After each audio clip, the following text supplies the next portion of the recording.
Buenas noches, amigos.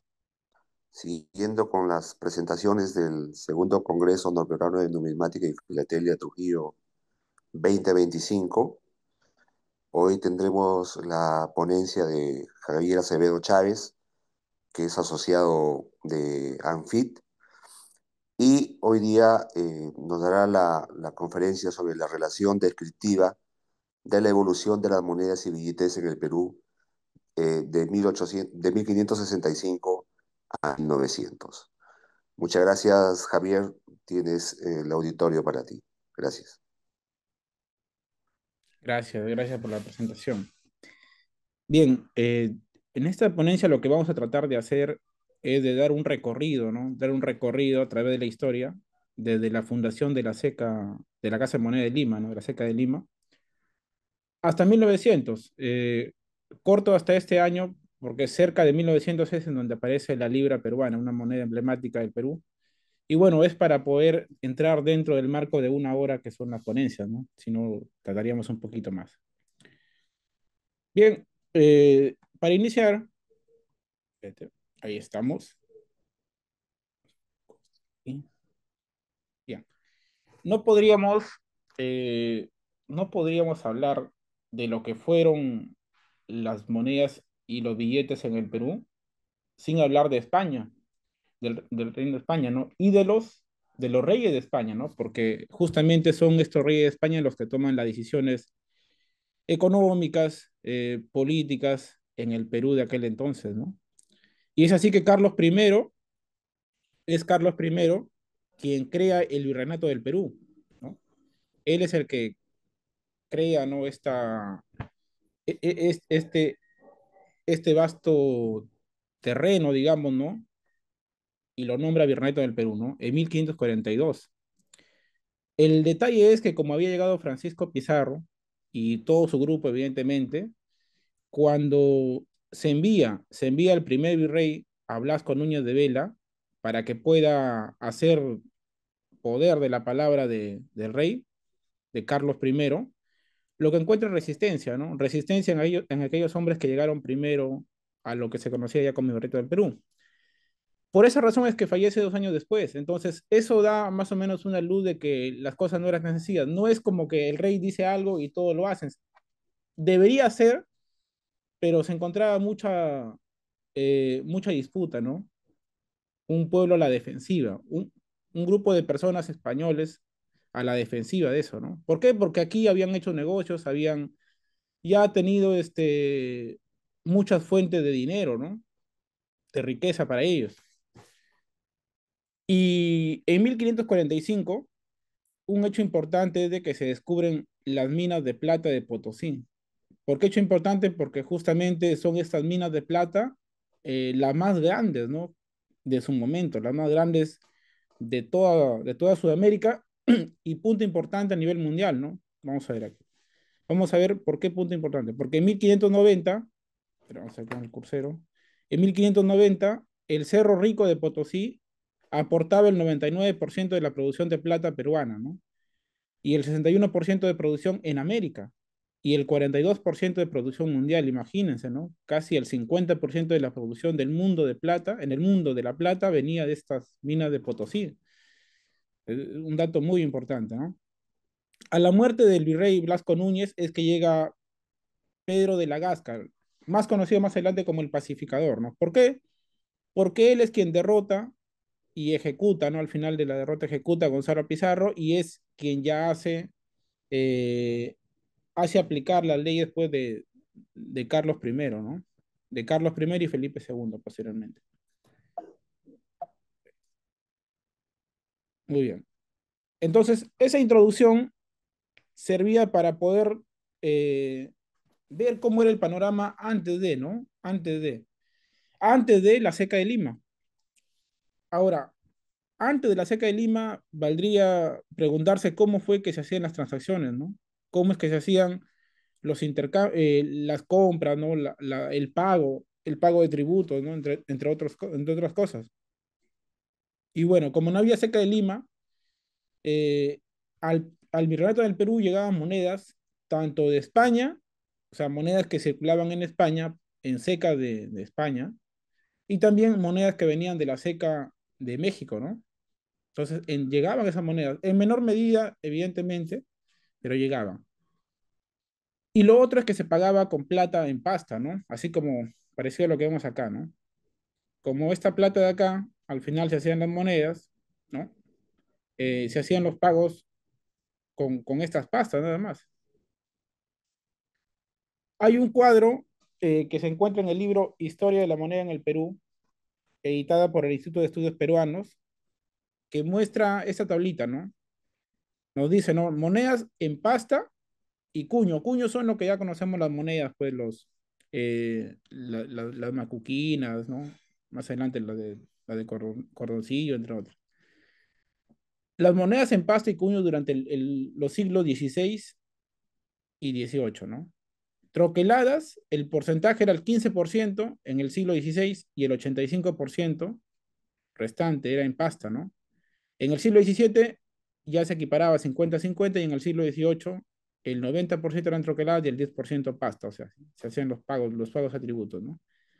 Quiere decir que la seca de Lima y bueno, las otras secas que se establecieron sí aportaron, ¿no? A poder troquelar, a poder hacer las monedas. Porque antes el comercio, mira, en el siglo XVI era con pasta todo. Así se hacían los pagos. ¿No? Hasta que llega la seca de Lima, ¿no? Debido a la gran producción y influencia de plata y virreinato hacia España, ¿no? Porque la plata se llevaba a España. Es que se decide por un tema de logística también y para no llevarse la plata y comenzar a hacer las monedas allá, te dice, oye, mira, mejor hay que hacer las monedas en el reto del Perú, ¿no? En 1561 el virrey Diego López de Zúñiga solicitó establecer una casa de moneda, ¿no? Al rey Felipe II, siendo aprobada su creación el 21 de agosto de 1565. Pasaron bastantes años hasta que se establezca, ¿no? La seca de Lima. Y se inician las acuñaciones en 1568 todavía. Porque tenían que trasladarse los cuños, tenían que traerse todas las maquinarias, ¿no? Entonces, eso venía de España y la logística en ese entonces era complicada, ¿no? Todo por medio de embarcaciones, evidentemente. Ahí en esta imagen vemos un proceso de aquellos tiempos, porque las monedas se acuñaban así, ¿no? A golpe de martillo. Y así es que se les conoció a las macuquinas, ¿no? Las golpeadas. Vemos también, no sé si se nota el cursor que estoy pasando en la pantalla, creo que sí, ¿no? Pasando el cursor. Ya, ok. Estas son las marcas, Sí se nota, amigo. ¿qué se nota, no? Ya, estas son las marcas que se ponían en las monedas para poder nombrar a la seca de Lima, ¿no? Se inició con una P, porque era la primera seca, una P de Perú. Después se puso la P con la estrella para poder diferenciarla de la seca de Potosí. Después se usó la L ya de Lima, la LM y esta también, este conjunto de palabras, ¿no? Que describían a la seca de Lima. Y cuando esto se hizo, se estableció que solo se podían acuñar monedas de plata. Las primeras monedas acuñadas eran de un cuarto, de medio, de uno, de dos y de cuatro, ¿no? 4 reales. Vemos que la de 8 reales no estaba aprobada, no se aprobó acuñar la de 8 reales en la seca de Lima, ¿no? El personal de la seca ya se estableció qué puestos habría, ¿no? Un tesorero, un fundidor, un marcador, un balanzario, un blanqueador, un escribano, 2 porteros y un ensayador. Y también se determinó que se labrasen 67 reales de un marco castellano. Un marco castellano era una barra de plata, ¿no? Una barra de plata, de 230 gramos más o menos, aproximadamente, que resultó en un peso de, si dividimos, va a resultar en 27,4 gramos para la moneda de 8 reales, o sea, va a ser una analogía, ¿no? La ley finesa era de 11 dineros y 4 gramos. Eso también era un mecanismo para poder ver la fineza, ¿no? De cuánta plata había ahí en la moneda. Entonces, bajo estas indicaciones es que se hace la seca de Lima, pero vamos a ver que no se cumple con todo esto. Algunos importantes, algunos puntos importantes en la accidentada vida de la seca de Lima es, bueno, que se funda, ¿no? El 21 de agosto de 1565, se aprobó la creación y es en 1568 que se inicia la acuñación recién de monedas, acuñanos inclusive las de 8 reales que no estaban prohibidas, ¿no? En 1570 se cambió el diseño de las monedas, sustituyendo las columnas de Hércules por la Cruz de Jerusalén con acuñación de leones y castillos. Entonces se tenía que traer nuevos cuños, ¿no? Desde España. En 1572, el virrey Toledo trasladó la mitad de la maquinaria, ¿a dónde? Primero a la ciudad de La Plata y luego a Potosí, porque en la ciudad de La Plata se quiso poner la seca. Pusieron, acuñaron algunas monedas, pero se dieron cuenta que la logística era muy complicada y la pasaron a Potosí. En 1574 se suspendió la acuñación en Lima debido a la magnitud de la producción en Potosí, era cantidades grandísimas de plata, como hemos visto en los porcentajes estadísticos de hace ratito, ¿no? En 1577 la SECA abre sus puertas nuevamente, recibiendo los nuevos troqueles que se había cambiado la moneda, como dije, recién en 1577, imagínense. 7 años para recibir los nuevos, ¿no? Los nuevos cuños. En 1592, debido a que el circulante de Potosí era a gran escala, la SECA de Lima vuelven a cerrar sus puertas. En 1659 la SECA abre sus puertas de manera ilegal. Lo habían pedido aperturar la SECA en 1659, no le dieron el permiso y el virrey aprobó, ¿no? Sin la aceptación, sin la cédula real, abrir la SECA por un año, ¿no? Bueno, 15 meses y luego la cerraron. Y en 1683 ya se abre definitivamente la SECA y comienza a operar hasta inclusive pasado 1821, que es en donde se declara la independencia, ¿no? De Perú. Muy bien. Entonces, estas son algunas de las monedas.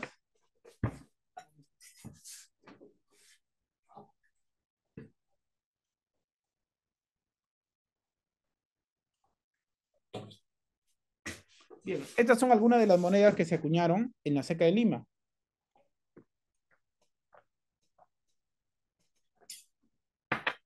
En la SECA de Lima. Como dije, en 1568 se hicieron las primeras acuñaciones.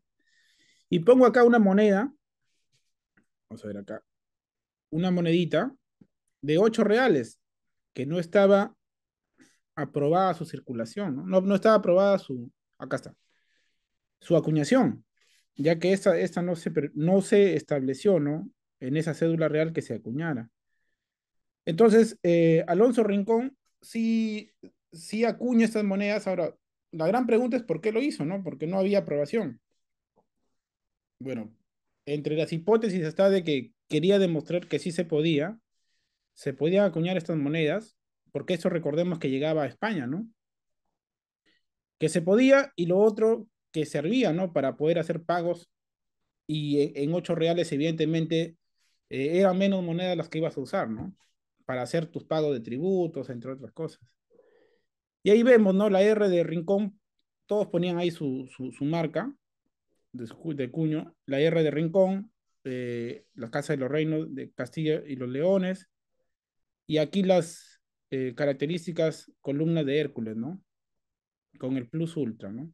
Y 8 de 8 reales. Y la P que mencioné de Perú, ¿no? Porque no había seca de Potosí, entonces esta P indicaba que se había hecho en la seca de Lima, ¿no? Evidentemente. Luego ya viene Cines Martínez y hace las acuñaciones en este periodo. Y él ya pone la X, ¿no? Por acá vamos a ver la P y la X, ¿no? En las macoquinas pone la P y la X. Ahí está. Vamos a correr un poquito. Y también vemos acá otra de Diego de la Torre, que coloca acá la D de su cuño con la estrella, ¿no? La estrella de Lima, ¿no? Entonces, estas son con el nuevo diseño. Como dije, había cambiado el diseño, se sacaron las columnas y llegó el nuevo cuño, ¿no? Para ese nuevo diseño de moneda. Bien, el escudo coronado de dominios con estrella, ¿no? La estrella era el símbolo para la seca de Lima y para diferenciarla de la seca de Potosí, ¿no? Y además porque a Lima la conocían como la ciudad de los reyes, ¿no? Bien, ¿qué más? Aquí vemos otra monedita de 4 reales con la estrella acá muy notoria, ¿no? Muy notoria y ya LM se ponía, mira, LM para poder hacer referencia a la seca de Lima, ¿no? Y su año de 1659, ¿no? Acuñada de 1659 y la V del ensayador Francisco Villegas. Estas monedas, si nos damos cuenta, no eran perfectamente redondas, ¿no? Las monedas redondas que se han encontrado, se, se ha demostrado, ¿no? Las monedas redondas que se han hecho es porque a los ensayadores, al que hacía la moneda, se le daba un dinero adicional para que haga estas monedas así casi perfectas. ¿Por qué? Porque la quería tener de muestra, de recuerdo, ¿no? Porque lo normal era que las monedas sean así, ¿no? Así, en esta forma. Y eso también da pie a que las personas sacaran plata acá por los costados y mandaran la moneda circular, ¿no? Y sacaran un poco de plata, ¿no? Un poco de plata que les servía pues para poder adulterar la moneda, generarse ahí dinero adicional y mandar la moneda, pagar sus tributos, pagar a los comerciantes, entre otras cosas, ¿no? Era una moneda que no tenía tantas medidas de seguridad, ¿no? En 1652, debido al escándalo de Potosí, se estableció que las monedas lleven los pilares de Hércules, incluyendo la fecha, seca y marca del ensayador, en el reverso. En el reverso se mantuvo la Cruz de Jerusalén. Esto se aplicó en 1684 en la seca de Lima, ¿no? Claro. Debido al escándalo de Potosí se establecieron bastantes reglas. Esas reglas fueron llevadas a Lima en 1684, ¿no? Por eso es que vamos a ver de que es obligatoria que vaya la marca del ensayador, ¿no? La seca y la fecha para poder reconocer y hacer trazabilidad en la moneda. Acá vemos otras monedas con otros ensayadores, por ejemplo, una de 4 reales, una de 8 reales, con todas sus características. Miren, la R en ambos lados, ¿por qué se ponía dos veces, no? Inclusive adelante también a veces. ¿Por qué se ponía? Porque se esperaba de que esta moneda, conforme pasara el tiempo, iba a perder sus detalles, ¿no? O por la misma acuñación iba a salir una de estas marcas, iba a salir no notoria, ¿no? Debido a cómo se hacían las monedas en ese entonces. Entonces se le ponía varias veces para que una de esas por lo menos quede, ¿no? Y se pueda distinguir que pertenecía a Miguel de Rojas, que era de 8, ¿no? De 8 reales, que era de la Seca de Lima, ¿no? Aquí L, ¿no? Entonces esa era la idea por la cual ponían varias veces las mismas letras o números, ¿no? Para que alguna de ellas quede ahí. Por ejemplo, acá el año está aquí y está en la otra parte también, mira. Anverso y reverso tiene el año. Acá también, acá solo quedó aquí nada más, pero acá ya no se nota. Entonces, esa era la idea ahí, ¿no? Uy, vamos a ver. Bueno, seguimos y ya vimos que se cambió el diseño de la moneda y que hasta ese entonces no había monedas de oro, pero es aquí en este año que se da la aprobación para hacerlo, ¿ya? ¿No? Se hacen las primeras monedas de oro aquí. 6 verde. Vamos a ver acá.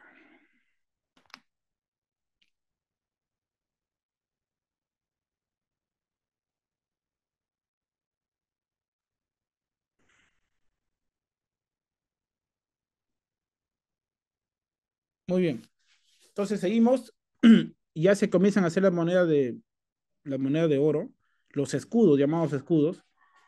Y en 1696 inicia, ¿no? Como digo, con la acuñación de escudos, la moneda de oro. La acuñación se mantenía a yunque y martillo. La cruz potenzada presenta puntos en lugar de castillos y leones. Claro. Lo que pasa es que como este era un escudo, bueno, era una moneda pequeña de un escudo, no había espacio para poner los símbolos de los reinos, ¿no? Entonces solamente ponían puntitos nada más acá. Hay unos puntitos en lugar de poner esto de acá, ¿no? Porque no había espacio. Seguimos aquí y vemos que se comienzan a hacer ya las de 8 escudos, ¿no? Hermosas monedas con todas sus características, ¿no? Ahí está.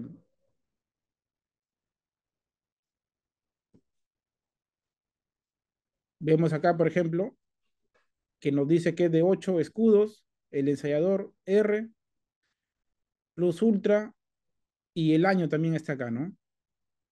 Que es 1699. Ahí está, 1699, ¿no? Y acá solamente le pusieron 99 para hacer referencia a que es de 1699, ¿no? Normalmente las monedas de 1600 se ponían dos dígitos, y en 1700 pusieron tres, ¿ya? ya vamos a encontrar con 3 dígitos. No aplica todo, pero sí era en la mayoría de casos, ¿no? Por ejemplo, acá vemos 3 dígitos, ¿no? En 1700 ya. Pero aquí en la de 1600 solamente hay dos, ¿no?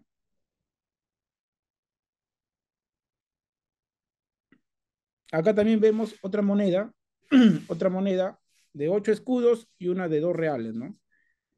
Una de 2 reales, acá está 1711, es el año, este el año, y acá también, ¿no? 1711 también aquí, de 2 reales, ¿no? L de Lima y M del ensayador, ¿no? Félix Cristóbal Cano Melgarejo era el ensayador. Y bueno, también las monedas características con los huequitos que se hacían, ¿no? Para poder llevarlas, transportarlas, amarrarlas y que no se le pierda, era la idea, ¿no? Por eso se les hacía huequitos a las monedas. Y lo otro, podemos sospechar también que se hacían los huequitos para sacar plata. Imagínense, 100 monedas, 100 huequitos, esa plata que salía, ya le quedaba a la persona que tenía ahí las monedas, ¿no? Ese era otro punto también, ¿ah? Bueno, y vemos que se va manteniendo el diseño, ¿no? Y esas reglas de poner la marca del ensayador, el valor, este, el año, se sigue manteniendo, ¿no? Se sigue manteniendo conforme pasan los años de ensayador a ensayador, son reglas que se siguen aplicando, ¿no? Hasta que, bien, las reglas siguen aplicándose, pero tiene que cambiar, ¿por qué? Porque en 1751 ya cambia el diseño. ¿Por qué razón? Porque se había hecho ya en la Seca de México estas moneditas con esta maquinaria, ¿no? Por eso decimos que se empezaron a acuñar monedas con condorcillo, digamos, ¿no? Cordoncillos. Estos cordoncillos que están en las partes laterales era una medida de seguridad, ¿para qué? Para que las personas no comiencen a sacar la plata de la moneda. O sea que era más notorio si sacabas, iba a verse que está sacando la plata de la moneda y la estaba mandando a circular, ¿no? Estos cordoncillos ayudaban a eso, a poder darle seguridad, ¿no?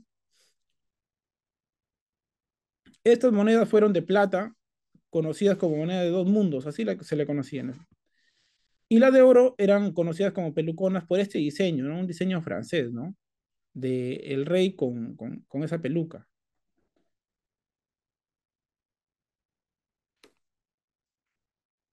Se elaboró moneda de plata tipo columnarias hasta 1772, ¿no? Posteriormente se introdujeron monedas con la efigie del rey en el anverso llamadas bustos, ¿no? Hasta 1772. Por eso es que vemos acá que el diseño cambia, ¿no? Vuelve a cambiar. Pero estas monedas anteriores, por lo menos las de cordoncillo, estas monedas de acá, eran los que han tenido oportunidad de verlas en alguna exhibición o si alguno la tiene, se dan cuenta que son, son mucho más eh, bellas, más estilizadas que las monedas anteriores, ¿no? Eso se distingue totalmente que las macoquinas, ¿no? Golpeadas a martillo. Entonces, conforme pasa el tiempo, como digo, nos damos cuenta que las monedas cambian su diseño, van a cambiar su diseño. Y aquí vamos a ver algo curioso. Acá está. Hasta 1791 se acuñaron las monedas de Carlos IV, acá está, con el busto de su antecesor, Carlos III. ¿Por qué? Debido a que los nuevos cuños y matrices no llegaban todavía. Entonces se seguía usando el mismo busto, ¿no? Vemos acá que esto de Carlos III, voy a ampliar un poquito, el busto de Carlos III y el de Carlos IV con el mismo, ¿no? Esto, con esto es lo mismo y acá también. Entonces, se debía a eso normalmente. Ojo que no fue la única vez que pasó algo así, ¿no? Vamos a ver. Por ejemplo, acá vemos algo también curioso, ¿no? Ah, y cuando llegó el cuño ya se cambió el busto y se puso Carlos IV ya, ¿no? Pero no se puso Carlos IV como uno y 5 y V, ¿no? Y como está acá, miren, sino que se le puso 4 con 4 I, ¿no? Para poder distinguirlo. Acá está. Ahí está la moneda ya cuando llega a la matriz acá está, 4, ¿no? Bien. Otro dato curioso es que a partir de 1791 se emitieron monedas con el busto real de Carlos IV, dice, no, ahí está, es lo que mencionaba. En el caso de sus sucesoros, el rey que viene, que es Fernando VII, entre 1808 y 1811 se acuñaron piezas con un busto imaginario del monarca, ¿no? ¿Por qué? Porque no había todavía.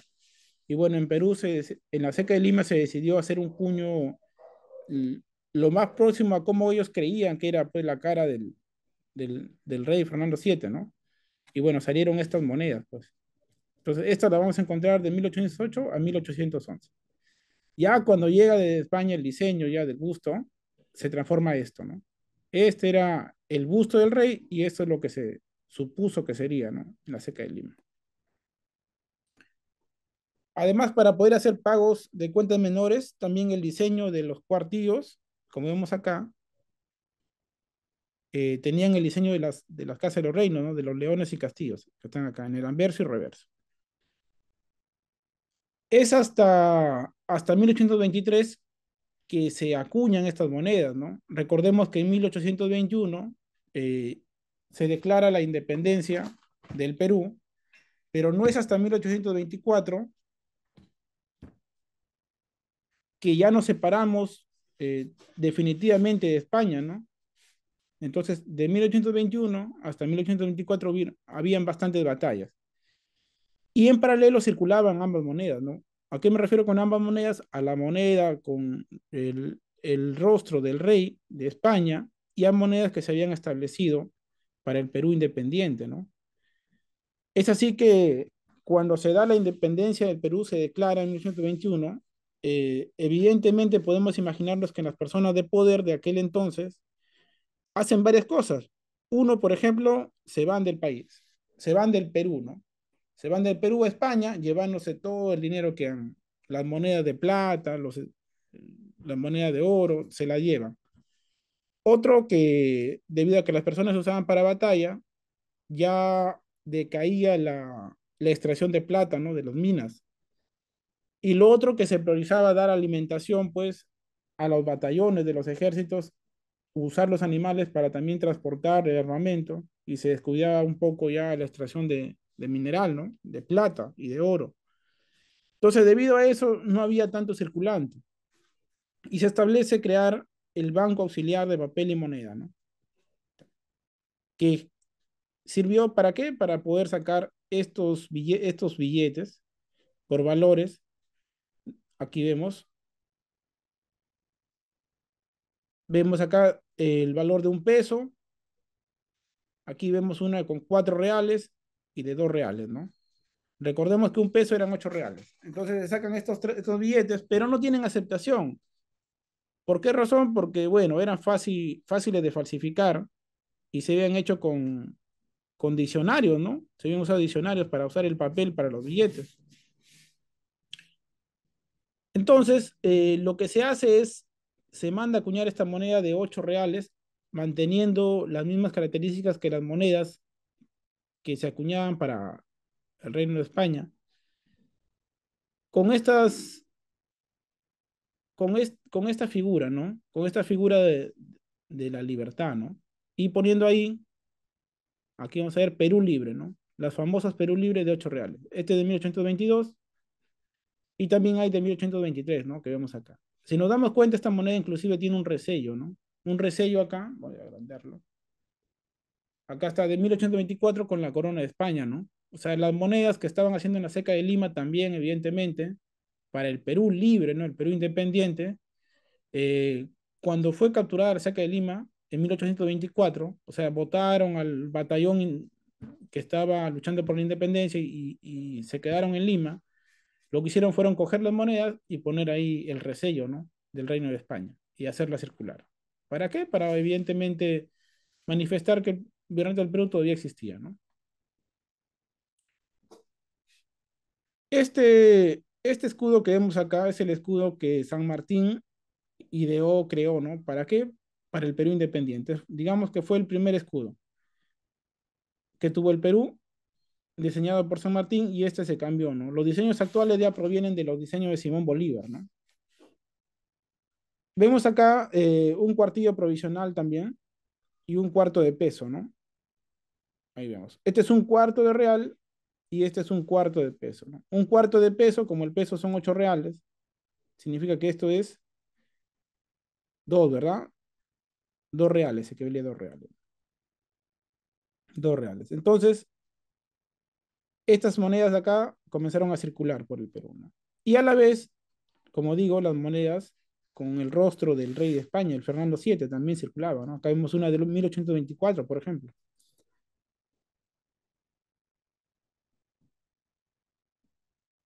Algunas monedas, por lo menos hasta donde hemos llegado, importantes, digamos, relevantes para la historia numismática, son las monedas, las primeras monedas acuñadas por Alonso Rincón, ¿no?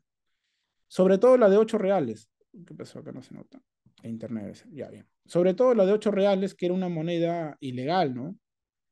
Y que se acuñó en el Perú. Otro punto importante son estas monedas de la Seca de Lima del año 1659 hasta 1670, que dijimos que sin aprobación del rey se había abierto la seca y se comenzaron a hacer las monedas. Entonces, estas monedas de acá, valdría preguntarse si no tenían la aprobación del rey, eran monedas ilegales, monedas falsas, digamos, porque no había aprobación, pero se hicieron y comenzaron a circular sin problema alguno, ¿no? Hasta que lo detectaron, se quejaron y lo cerraron. Por lo menos hay evidencia y se tienen estas monedas en algunos museos en España y también rescatadas de embarcaciones que se han hundido. Hay buscadores, ¿no? De tesoros, los rescatan y llegamos a tener estas imágenes, ¿no? Imágenes interesantes de estas moneditas. Por ejemplo, acá vemos, ¿no? El ensayador V de Villegas, 8 escudos, los reinos y el año también, que acá está 1659, acá aparece, en la de escudo. Y también vemos acá 1659 en las de 8 reales, ¿no? Del mismo ensayador. Y LM de la Seca de Lima con estrella, ¿no?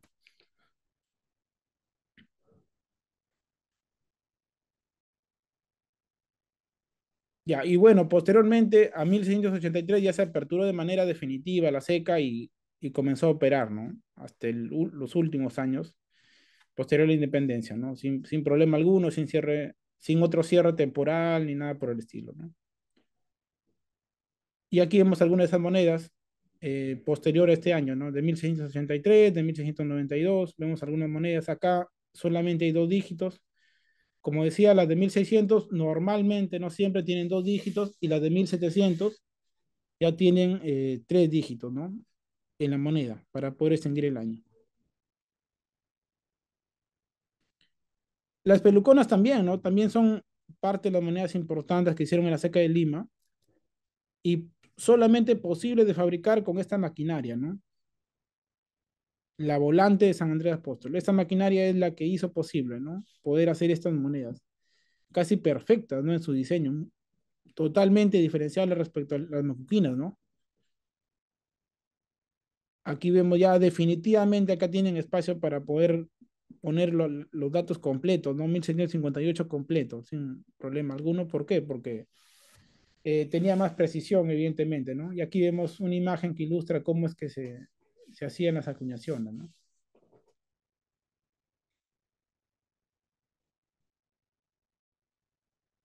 Y también tenemos, aparte de las peluconas, los escudos a los reales, ¿no? Que vemos acá las monedas de plata.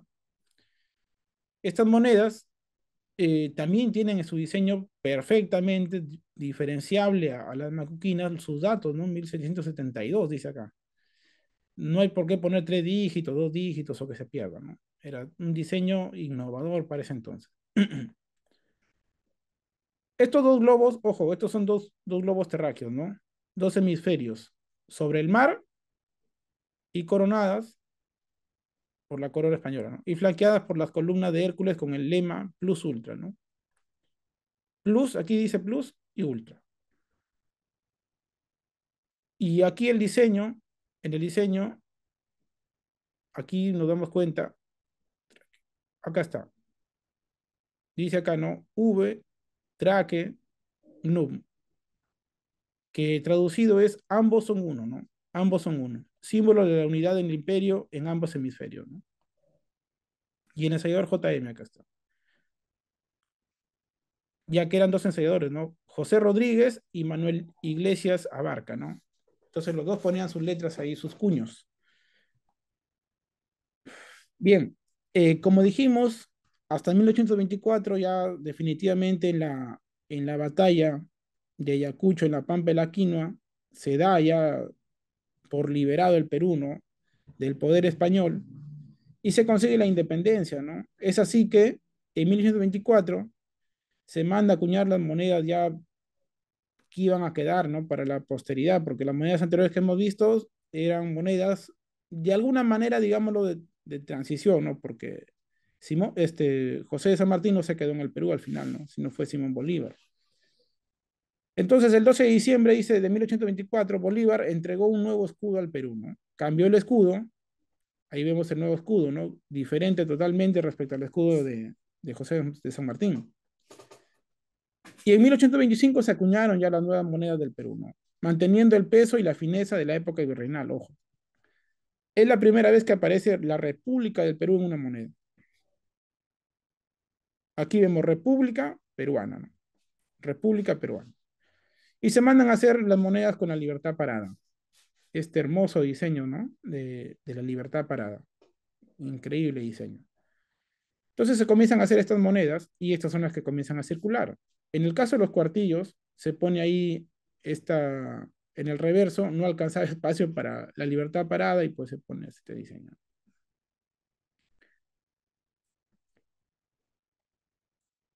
Aquí vemos el decreto, ¿no? Del 25 de febrero de 1825 en donde dice, ¿no?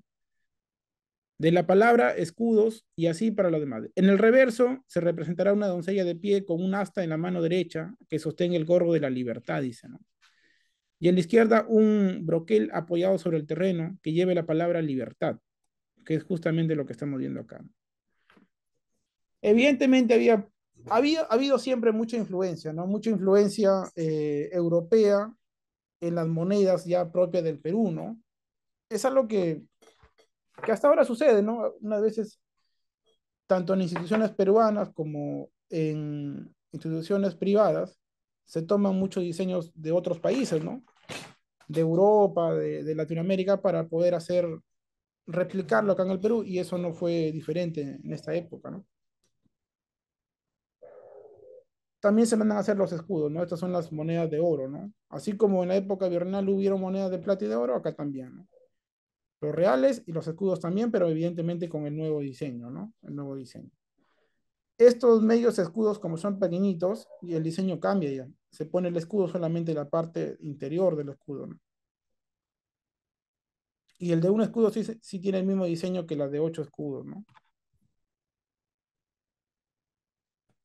Entonces, estas monedas circulan, comienzan a circular en el país, pero hay un breve periodo en el que se busca que el Perú, el mariscal Andrés de Santa Cruz busca que el Perú, busca crear, ¿no? La Confederación Perú-Boliviana, ¿no? Aquí vemos cómo era la división, ¿no? El estado de Bolivia, el estado sur peruano y el estado nor peruano. Pero hubieron muchas personas que estaban en contra de esta idea, ¿no? De esta idea ejecutada ya de la Confederación Perú-Boliviana. Y bueno, unen esfuerzos Argentina, Chile, Perú para eh, para poder eliminar esto llamado Confederación Perú-Boliviana, ¿no? Y regresar al estatus anterior, ¿no? Entonces, en este breve periodo también se crearon monedas, ¿no? De 1836 a 1838 se crearon las monedas con el Estado norperuano. De 1839 con la República Norperuana, ¿no? Cambia ahí, Estado norperuano y luego se pasa a República Norperuana, ¿no? En el caso de la Seca de Lima, la Seca de Lima hizo las monedas, ¿para qué? Para el Estado norperuano, aquí vemos en la división, ¿no? Lima está acá y hace las monedas para el Estado norperuano. Pero para el Estado surperuano es la Seca de Arequipa y la de Cusco la que hacen las monedas, ¿no? Con un diseño diferente. ¿A qué quiero decir? En el caso de las monedas para el Estado norperuano o la República norperuana, los diseños son iguales. iguales a los diseños anteriores que hemos visto, pero en el caso del Estado sur peruano, ahí sí cambia, ¿no? El diseño es otro. Inclusive el mismo Mariscal es el que interviene en la creación de los diseños, ¿no? De las monedas. Entonces aquí vemos estos diseños, ¿no?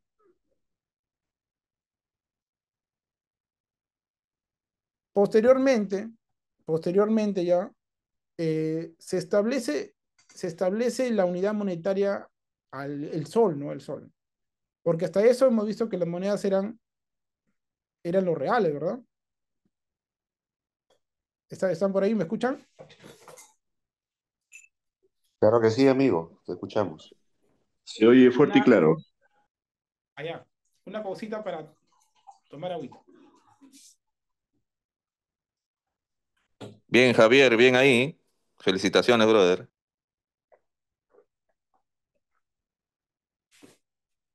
Gracias, gracias. Bien, entonces, gracias. Hasta eso hemos visto cómo ha ido evolucionando, digamos, las monedas, ¿no? Las monedas de oro y de plata, los escudos y los reales.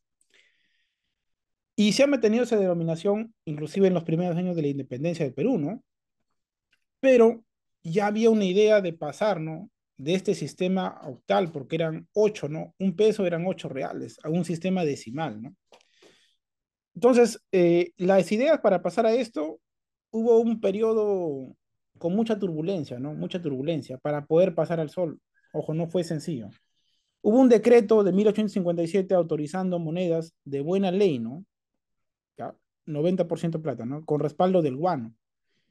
Estaba ya el país había encontrado el guano y evidentemente se exportaba y había dinero, ¿no? Había dinero en el Perú.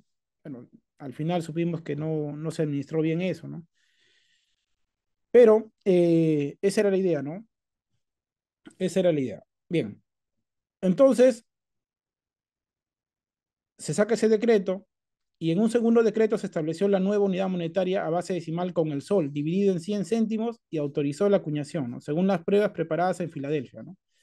En 1855. Las pruebas de la seca de Filadelfia del grabador James Longrac son muy famosas. ¿Por qué? Porque justamente es la primera vez que en la seca de Filadelfia se hacen monedas para un país diferente a Estados Unidos. Y ese país fue Perú, ¿no?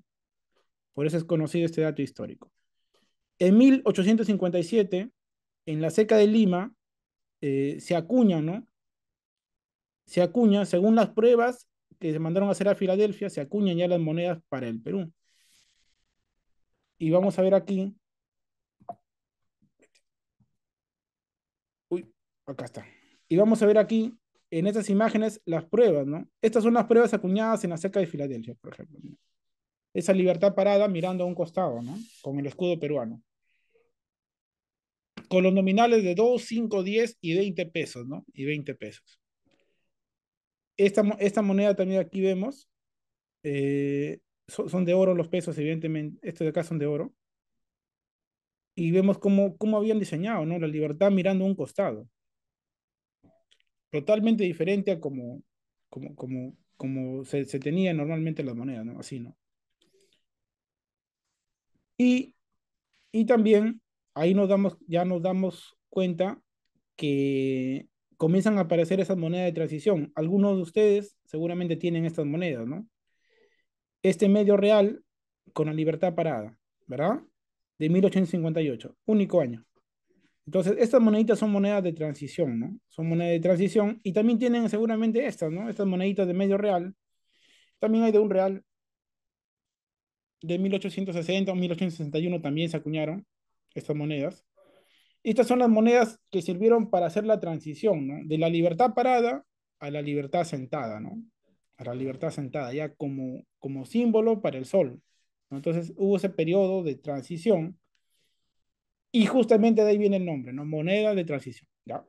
Aquí también tenemos esta moneda de 50 centavos y esta moneda de 8 escudos de 1863, aquí dice 8 escudos, que se mandó a hacer para poder pagar a los funcionarios de la época, ¿no? Se necesitaban monedas para poder pagarles a ellos y bueno, se mandó a hacer con ese propósito como dentro de los principales, ¿no?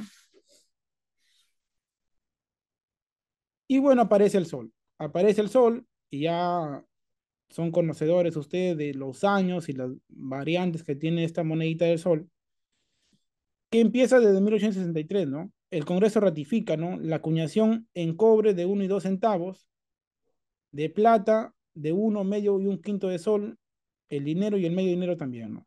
Acá está. Estas son las monedas. Y de oro también se hicieron monedas de 5, 10 y 20 soles, con fineza del 90% de oro, ¿no? 5, 10 y 20 soles, con ese diseño. Se abandona entonces la vieja moneda, las monedas anteriores, y se consolida el sol peruano, ¿no? Como unidad nacional.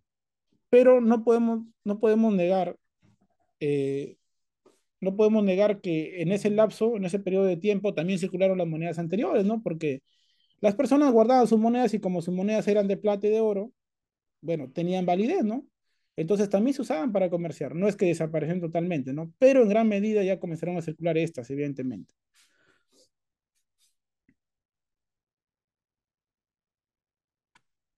Ya. Y otro punto importante es, otro punto importante,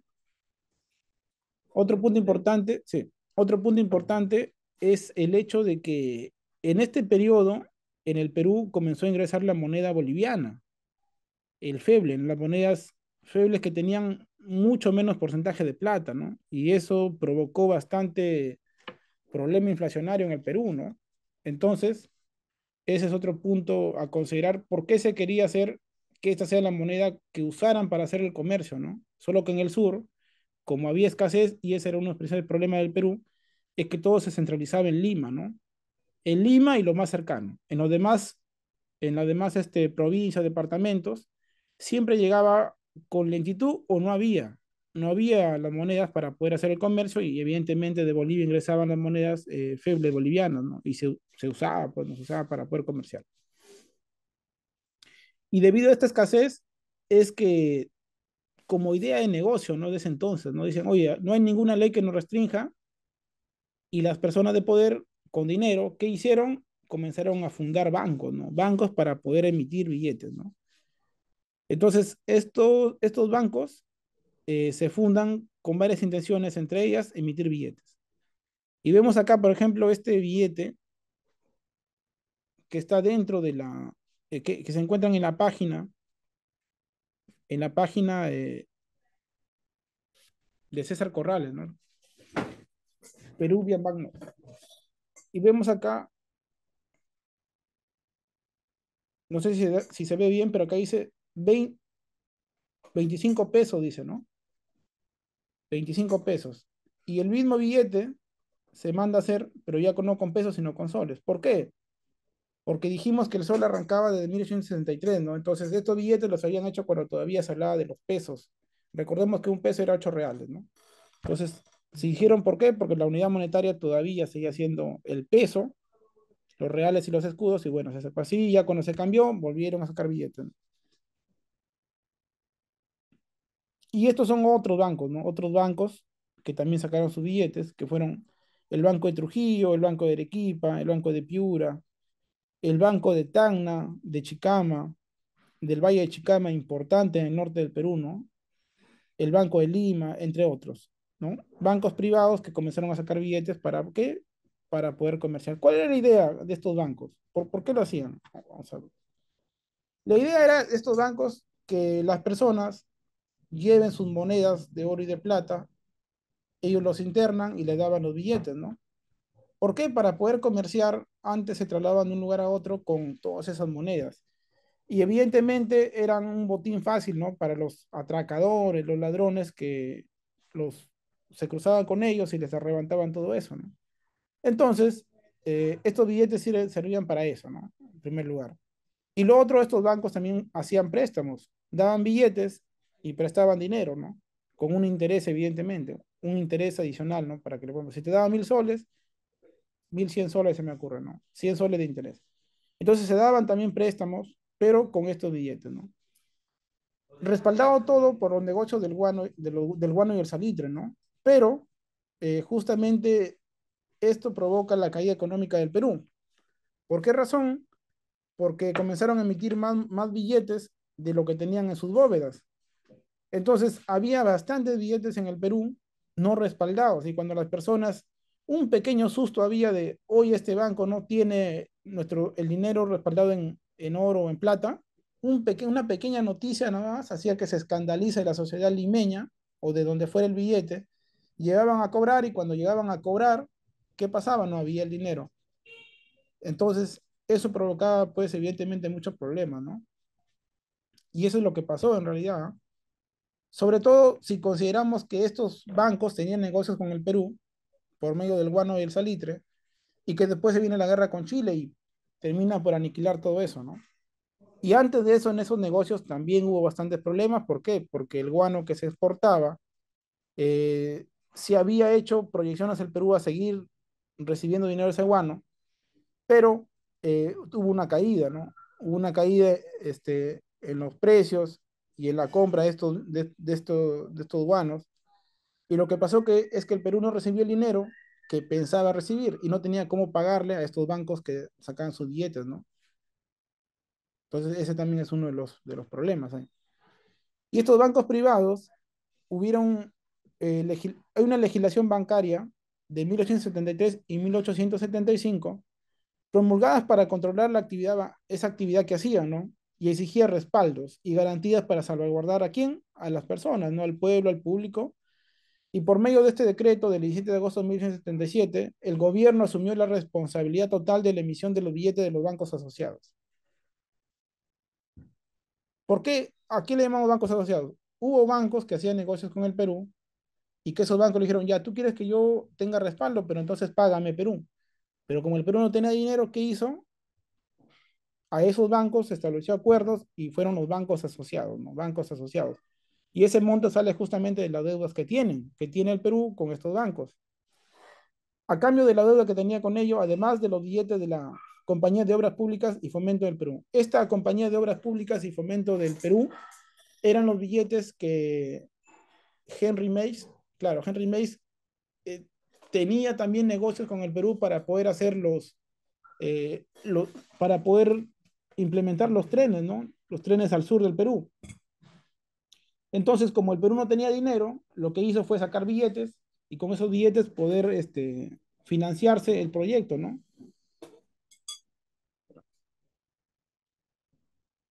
Los proyectos que él tenía. Entonces también entraron los billetes de la Compañía de Obras Públicas y Fomento del Perú, ¿no? Para que los proyectos ferrocarriles continúen, ¿no? Para distinguir a los billetes que serían recibidos en oficinas del gobierno se procedió ¿a qué? A resellarlos. Este resello que aparece en muchos de los billetes que tenemos, que tienen ustedes, se debe a eso, ¿no? A ese decreto en donde hacen es sellarlo para poder identificar los billetes que van a ser recibidos, ¿no? Es decir, si encontraban un billete sin este resello, ese billete estaba por fuera de la cobertura, digámoslo así, ¿no? Fuera de la cobertura que ya había acordado el Perú, ¿no? Por ley del 27 de enero de 1879 se estableció que el gobierno canjearía los billetes de emisión fiscal resellados por otros mandados a fabricar a nombre de la República del Perú, cosa que todavía no había. Acuérdense que los billetes que se establecen en 1822, esos que se hacían de los diccionarios, fueron los primeros billetes, digamos, ¿no? Pero después ya no hubo más. Y aquí nos damos cuenta que se iban a mandar a hacer otros con el nombre de la República del Perú. Estos serían cambiados por monedas metálicas, mientras que los sellados serían incinerados, ¿no? Esa era la idea. Y por eso encontramos esta medalla por la primera incineración de billetes de 1877, ¿no? Se hacía en público y bueno, se entregaba como recordatorio esta medallita, ¿no? Ahora, como comenzaron a quemar los billetes, no había, digamos, el medio para poder hacer comercio a menor escala, ¿no? ¿Y qué se hizo? Se sacaron estas monedas provisionales destinadas a qué? A sustituir los billetes fraccionarios, de 5 centavos, 10 centavos y de 20 centavos.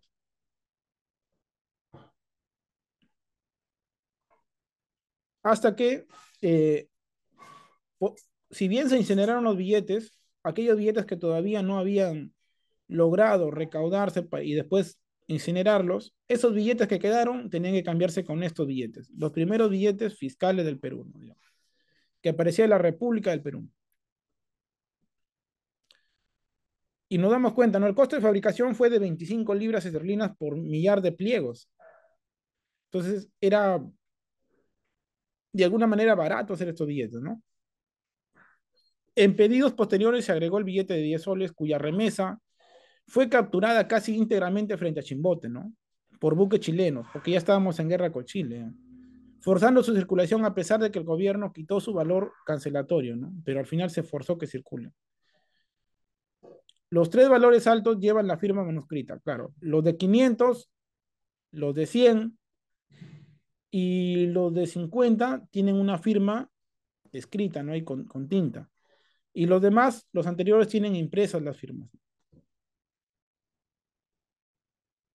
En ese periodo, ahí hasta ahora nos estamos dando cuenta que ya cambió al sol, que estuvieron los bancos privados con sus propios billetes, pero eso generó muchos problemas económicos en el país, ¿no? ¿Por qué? Porque comenzaron a imprimir más billetes de lo que tenían en respaldo. ¿Por qué? Porque hacían préstamos, evidentemente, y prestaban dinero en billetes con el fin de ganar su interés ahí, pero eso llevó al colapso en la economía peruana, ¿no? Después vienen los billetes fiscales del Perú, los primeros billetes fiscales para poder cambiar lo que quedó de la incineración con los resellos que se habían puesto en esos billetes de banco privado. Y ahí mismo vino la guerra con Chile, ¿no? Entonces, en ese periodo turbulento, Nicolás de Piérola toma, ¿no? Toma el poder en el Perú, toma el poder en el Perú, con el título de jefe supremo de la República, ¿no? En diciembre de 1879. Y promulga unos meses después, en marzo de 1880, una resolución que creaba la unidad monetaria, el Inca, ¿no? El Inca. Esa era la unidad monetaria, que debía acuñarse en oro y plata. La ley de oro nunca se acuñó, la de oro, la moneda de oro nunca se acuñó, y la de plata se llamó 5 pesetas. O sea, un Inca eran 5 pesetas, ¿no? Acá está.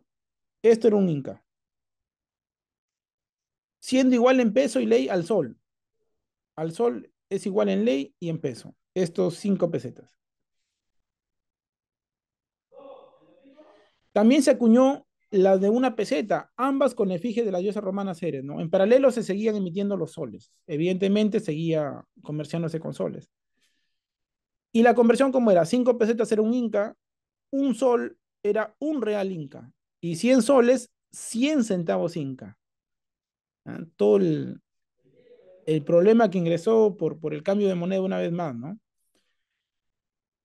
El gobierno de la Magdalena de Francisco García Calderón, ya cuando toma el poder, ¿no? De la presidencia, ya en toda la temporada de la guerra con Chile, dispuso que los incas fuesen convertidos a soles, ¿no? Para volver al sol. Y ahí un inca era 10 soles. Un inca pasó a ser 10 soles, ¿no? Bajó bastante el valor de estos incas, ¿no? En solamente unos meses.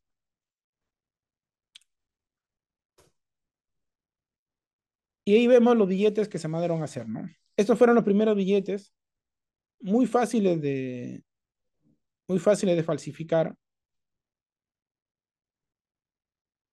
por lo que se decidió también usar estos billetes que se habían mandado a fabricar, pero que no se habían usado todavía de un banco privado, se mandaron a acuñar ahí encima, a resellar como billete provisional, ¿no? ¿Para qué? Para poder dar pie a la política de establecer el Inca como nueva unidad monetaria, ¿no? O sea que estos billetes eran los incas, pero estos eran los fraccionarios, como decir las monedas. Los de menor valor se pusieron acá, se resellaron, en estos billetes de aquí.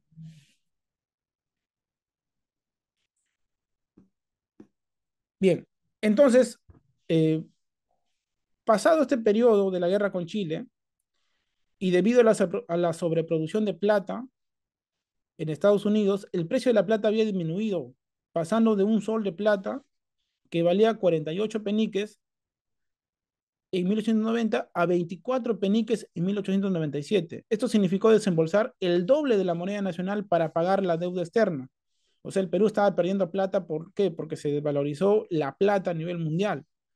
Entonces, como la moneda del Perú que primaba era el sol de plata y esa plata tenía menos valor conforme pasaba el tiempo, ellos decidieron, ¿no? Tomando como referencia lo que se hacía en el Reino Unido, y lo que se hacía en Estados Unidos, acá vemos, Estados Unidos y Gran Bretaña habían introducido el patrón oro por este tema de la devaluación de la plata, por lo que el Congreso autorizó en diciembre de 1897 introducir la libra peruana de oro, que en peso y ley correspondía exactamente a la libra esterlina, ¿no?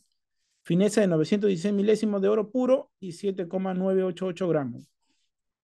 La primera acuñación se dio en 1898, ¿no? En 1898 se dio la primera acuñación de la libra peruana. Una libra correspondía a 10 soles. Ojo que antes de este periodo, solamente hemos visto que en 1863 se mandó a hacer unas monedas de oro para poder pagar a los funcionarios, pero después de eso ya no hubo más monedas de oro. No se mandó a hacer, las monedas eran de plata, ya no se usaban monedas de oro. Ya. Y aquí es en donde vuelve a aparecer en 1898, después de un largo periodo, la moneda de oro en el Perú, ¿no?